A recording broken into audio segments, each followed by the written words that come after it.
Hi అండి, welcome back to my channel. Healthy రాగి Java with dry fruit పౌడర్తో ఎలా prepare చేసుకోవాలో చూసేద్దాం రండి.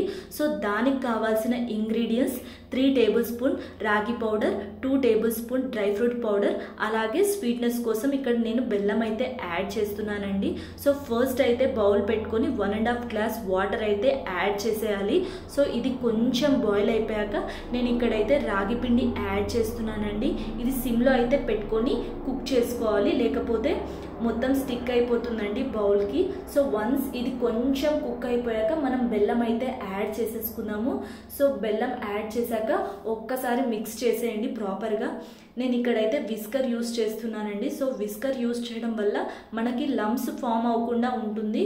సో లేకపోతే రాగి పిండి మొత్తం గడ్డలుగా అలానే ఉండిపోతాయండి. సో వన్స్ ఇది చూడండి ప్రాపర్గా కుక్ అయిపోవాలి. ఈ కన్సిస్టెన్సీలో ఉన్నప్పుడు మనమైతే రాగి జావా ఆఫ్ చేసేసుకోవాలండి. స్టవ్ ఆఫ్ చేసేసుకున్నాను నేను. ఇప్పుడు ఇది కొంచెం అయితే కూల్ అయిపోయాక ఒక గ్లాస్లోకి అయితే ట్రాన్స్ఫర్ చేసుకుందాము. సో చూడండి ఈ కన్సిస్టెన్సీలో ఉండాలి. సో ఇప్పుడైతే home made dry fruit powder అయితే యాడ్ చేసేసుకుందాము. చూడండి ఒక్కసారి డ్రై ఫ్రూట్ పౌడర్ అయితే యాడ్ చేసేసుకున్నాను. ఇలా ఎంతో టేస్టీగా ఉంటుందండి. రాగి Java and dry fruit powder రెండు చాలా హెల్దీ అండి.